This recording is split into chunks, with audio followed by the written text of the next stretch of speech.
Commendation. All right, and our final topic for the day.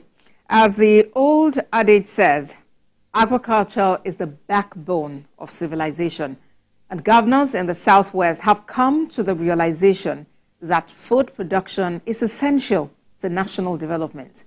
The governors in the zone have embarked on a transformative journey to reshape agriculture in the zone by unfolding their plans for massive food production.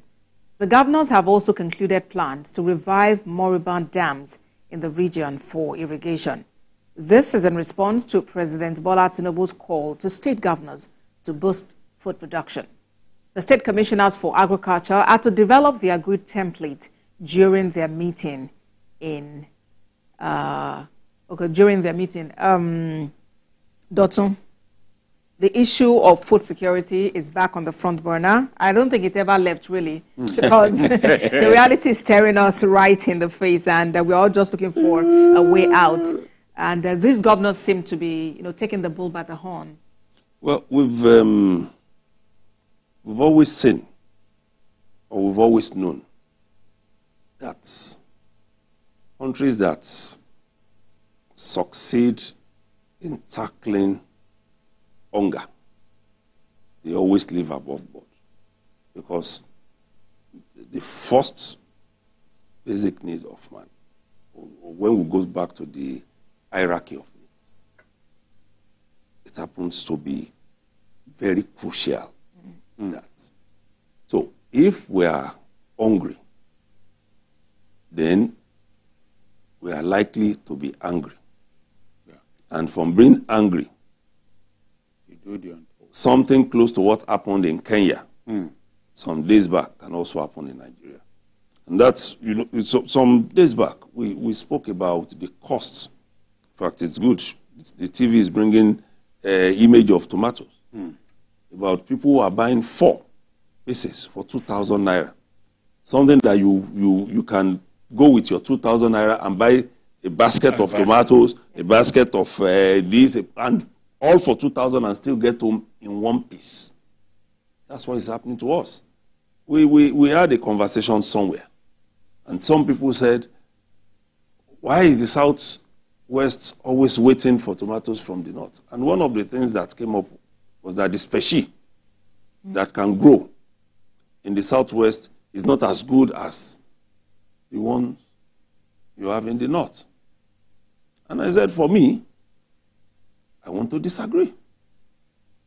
Because it is for you to create the environment. Technology has taken us beyond that.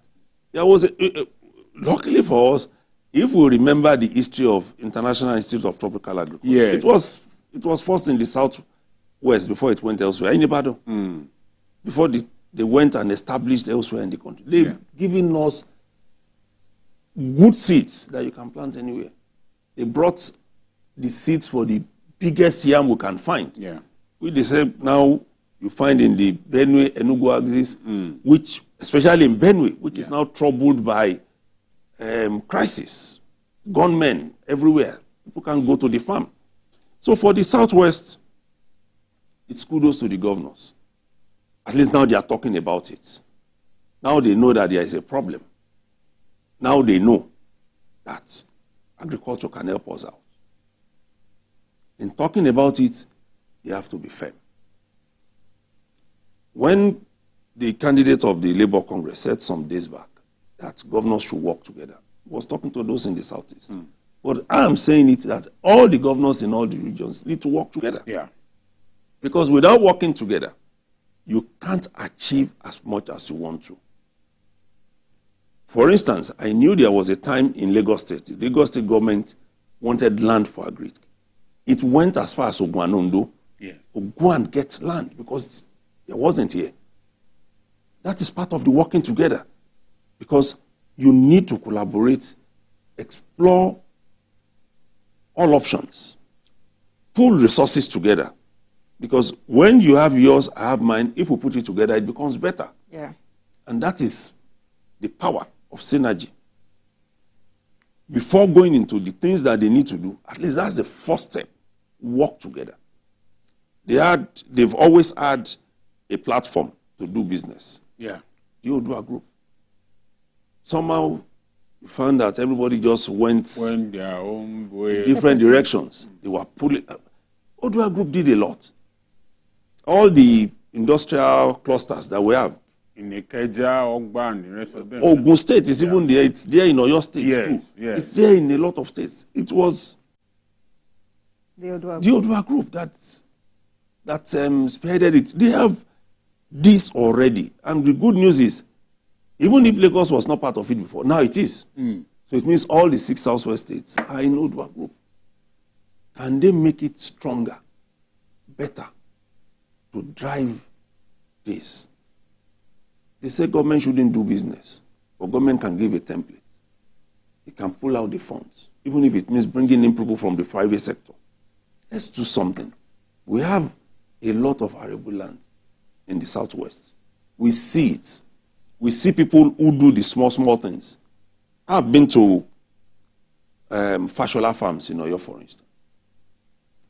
And I saw the kind of things that technology can do.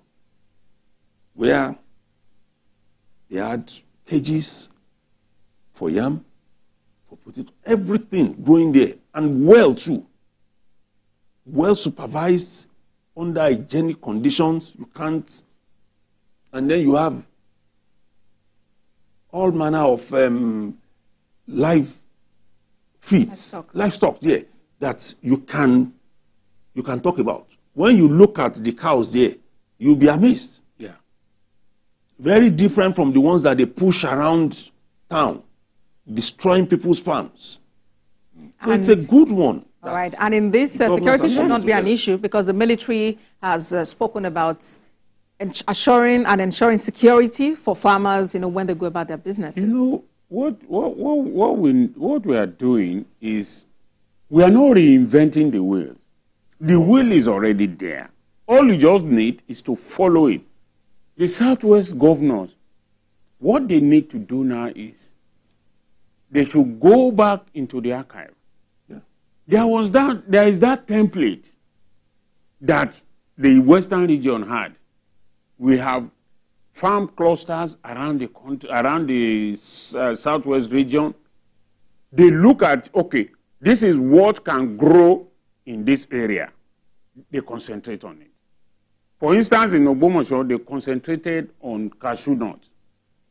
In Okeogun, they have what they concentrated on. So Okeogun was also cashew nuts. Exactly. So we should, the Southwest governors, they don't need to reinvent the wheel.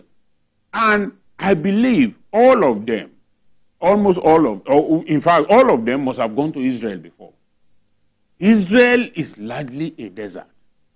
But Israel today provides its own food and even export.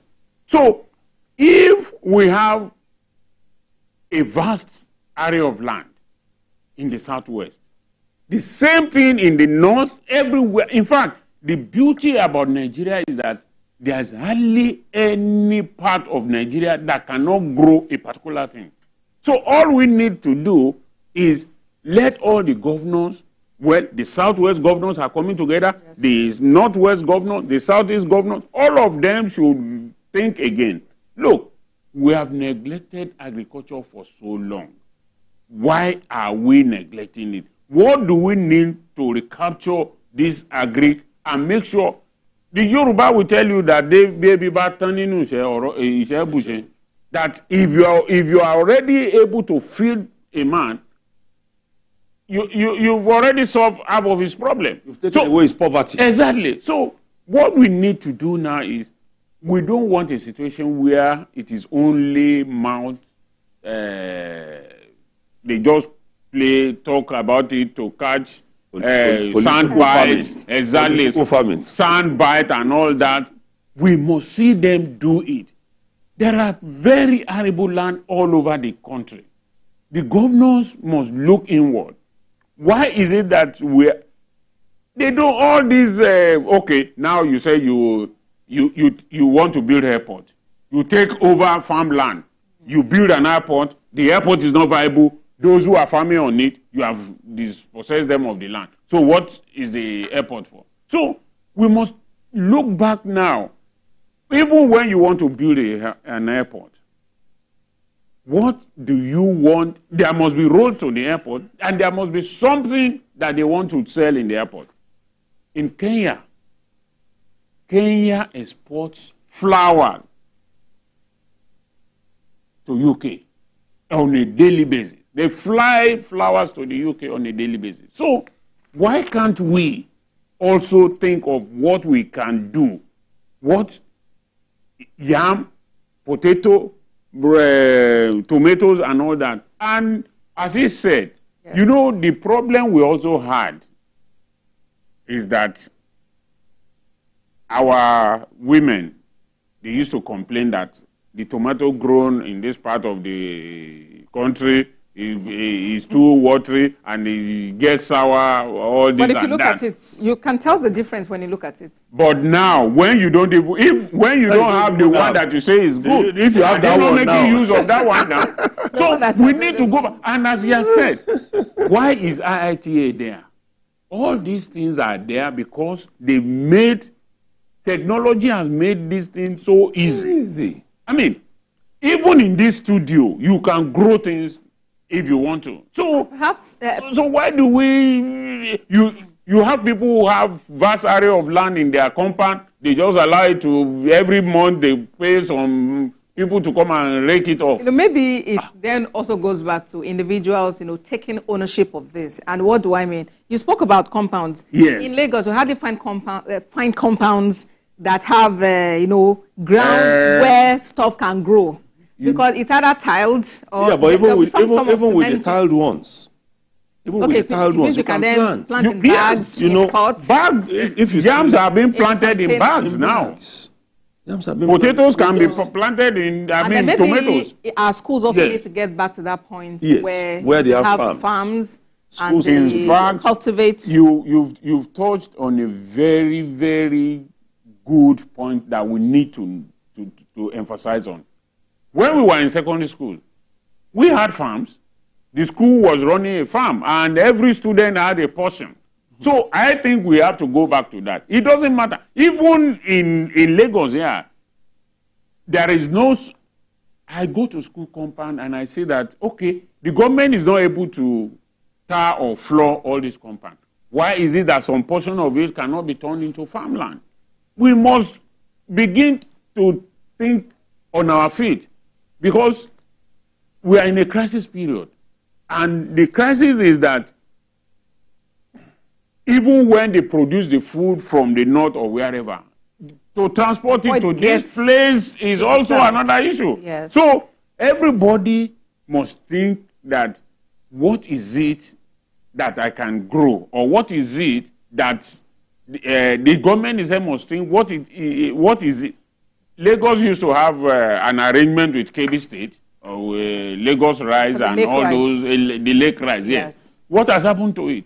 So we need to revisit all of this. We need to revisit all these and cooperate among ourselves. Even do the rice in the southwest, which we can. There is a father rice, there is Ekiti. There's so many. MJ, there's a lot that can be done. We talk about this every time, so there's a lot that can be done. Like you said, what we need to then focus on after all of this talk, yes, is to ensure that we don't get bandits, gunmen, herdsmen on the loose to destroy this farm. Because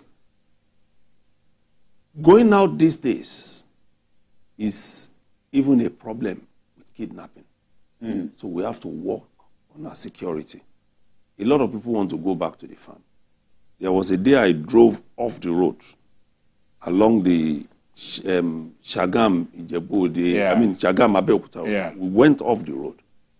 We drove on that road for about 45 minutes. That road, maybe if it had been tarred, it would have taken us about 10, 15 minutes.